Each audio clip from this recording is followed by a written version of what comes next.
Сайн байцгаана уу? Та бүхэндээ нээлт хийгээд удаагүй байгаа Dangerous Animals хэмээх нэгэн маш сонирхолтой киног ярьж өгөхөд бэлэн боллоо.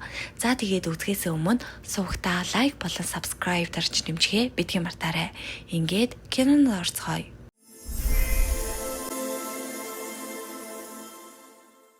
Кино Алтан эрэг хэмээх нэгэн наран шарлагын газарт Канадаас ирсэн жуулчид болох Грэг, түүний жирэмсэн найз бүсгүй Хедер нар акул харах аялалд оролцож буйгаар эхэлдэг. Энэхүү аяллыг Такер гэх эр зохион байгуулж байгаа бөгөөд удалгүй хосуудаж тэднийг далайд аюулгүй авч явах үүрэгтэй завны ахмад Такертай уулзлаа. Тэд хэсэг ярилцах зуур Такер та хоёр хоёулахнаа л ирсэн юм уу энтер гэдэл эвгүй асуулт асуухад Хедрийн сэтгэлд нэг л сэжиг төрж тавгүйцэн тэрээр дотоод зүүн совингоо үл тон аялалтаа гарахаар шийддэг. Мөн завин дээр явж байхдаа Такер өмнө нь акулд хазуулж цээж болон хөвлийн хэсэгтээ аимшигт сорвтой үлдсэн ч хэрхэн амьд гарсан тухайга тэдэнд ярьдаг. Ийм явдал тохиолдсон ч Такер шантралдгүйгээр хүмүүсийг далайд авч явсаар байгааг Хедер дотроо биширч байлаа. Удалгүй тэд зорьсон газартаа ирж Грэг, Хедер хоёр шумхад бэлдэж эхлэв. Гэвч завны хажуугаар сэлэх акулыг хараад айсан Хедер шумхаас татгалздаг. Харин Такер түүнийг ятгаж хамтдаа амьсгалын насгалгийн дууд уулсны эцэст Хедрийн сэтгэл санаа тайвширч шумхаар зөвшөөрөв. Хосуудыг төмөр торонд оруулж усны гүн рүү булгалаа. Хедер ихэндээ сандарч байсан ч удалгүй торыг тойрон сэлэх акулуудын сүр чавхлан хараад энэ бүхнийг гайхалтай хэмээн мэдэрч эхлэв. Гэвч тэрнийг торноос гармагц Такер гинтэл Грэг рүү дайрч хоол ариун 2 удаа хутгалаад ус руу дүлгэж орхихон тэр. Харин энэхүү аимшигт явдлыг нүдээр харсан Хедер цочирдон шоконд орчихдог. Эндээс үзэгдэл солигдож нэгэн жижиг дэлгүүрт ажилладаг ганцаар аялахаар бэлдэж буй Зефир хэмээх серфингчин бүсгүй дээр үйл явдал төвлөрнө. Удалгүй тэрээр Мосес хэмээх нэгэн үл хөдлөх хөрөнгийн зуучлагт залуутай танилцаж залуу түүнээс машиныг нь асааж өгөхийг гуйдаг.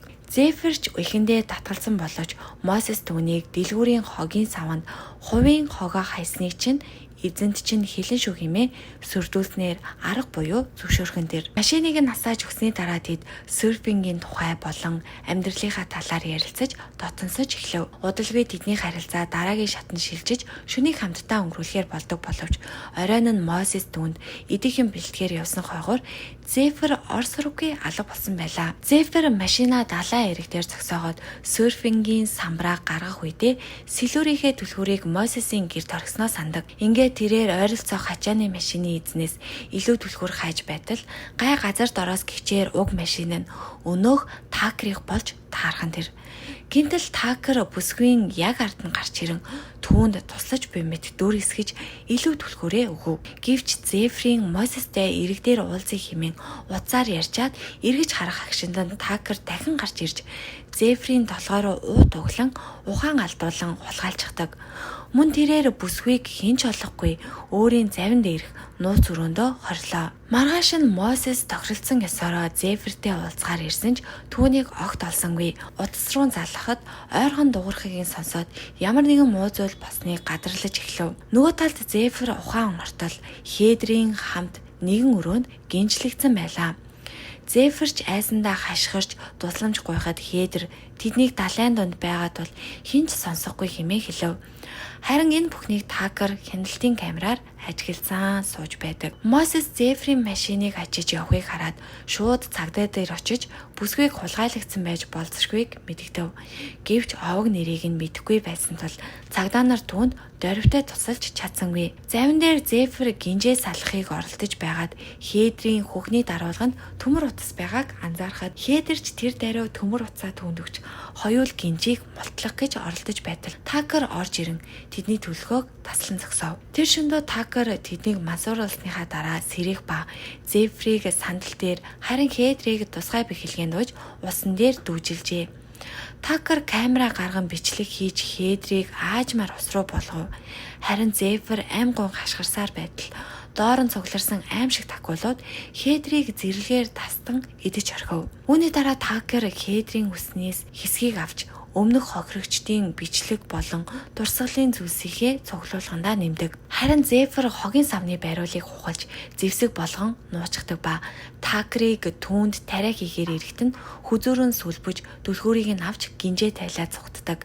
Гэвч Такер ухаан орж араас нь хөөсөр байгаад хөл рүү тайвшруулах тариа хийчихдэг. Харин Зефир Такерийн камерыг ус руу шидэж чадсан ч тарианы нөлөөгөөр ухаан алдан түүнд баригдчихдаг. Энэ үеэс Мосес нэгэн хяналтын камерын бичлэгээс Такерийн машиныг олж түүний бизнесийн хаягийг олж мэдэв.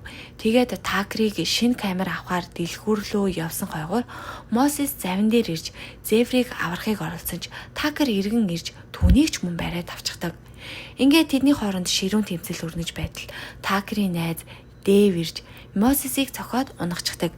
Гэвч Дэв Такерыг ямар нэг муу зүйл хийж байгааг анзаарсан тул Такер түүнийг ч мөн амийг нь хүнээчихдэг. Одоо Мосес Зефир хоёр хоёул гинжлэгдсэн байдалтай байх ба Мосес түүнийг аварч чадаагүй дээ уучлахгүйгээд хэрэв ийм зүйл болоогүй бол би чамайг ямар хүн бэ гэдгийг мөн амьдралд чинь чамайг гэх хүн хэр цөөхөн байсныг ойлгохгүй байсан гэдгээ хэлв. Гэтэл Такер тэдний яриаг тасалж Мосесийг акулын хоол болгохоор бэлдэж эхэллээ. Харин Зефир түнд огтхон ч хөдөлж болохгүй шүү. Тэгвэл акулуу чамайг яах ч хэмээн заавар өгснөөр Мосес амьд үлдэж чаддаг ба үүнд нь уралсан Такер түүний хэвлүүрөө хид хідэн удаа хутгалан шаргалтуулж чаддаг. Дараа нь Зефир гинжнээсээ мултрахын тулд эрхий хуруугаа хазаж таслаад Такерыг өрөөнд нь цоожлдог боловч Такер захилгааныг тасалж тэр даруй гарч ирэн хурдны заваараа зугтсан Зефирийг хөөн барьж дахин мансууруулав. Тэрээр Зефирийг бэхэлгэнээс зүүсэн ч акул түүнийг тоосонгүй. Харин Зефир дэгээ ашиглан өөрийгөө дээш татаж завин дээр буцаж гарав. Тэрээр Такерыг анзаараагүй байхад нь ард нь гарч жадтай буугаар харуулсанд жад түүнийг нэвт сүлбэн ус руу унагчихдаг. Харамсалтай нь Такер зугтгийг ихэд хичээсэн боловч аврах цагаан акул гарч ирэн түүнийг залгиж орхив. Жадны уяанаас болж Зефирч мөн ус руу татагдан орсон ч өөрийгөө татан гаргаж нэгэн үдэшлэгийн завийг олж харав. Ингээд тэрээр шууд л тохионы гэрэл хасааж тусламж дууддаг ба үүний дараа Зефир шархандаа ухаан алдаж буй Мосес дээр очлоо. Зефир түүнийг сэрээж сэрэлдээ хэмээн нулимс туслуулан гуйж байтал Мосес нүдэнээ Зефир рүү харан зөөлөн инээмсэглэж буйгаар энэхүү кино маань төгсөж байна. За ингээд кино таалагдсан бол сувгтаа лайк болон subscribe дарж дэмжихээ бити мартаарай.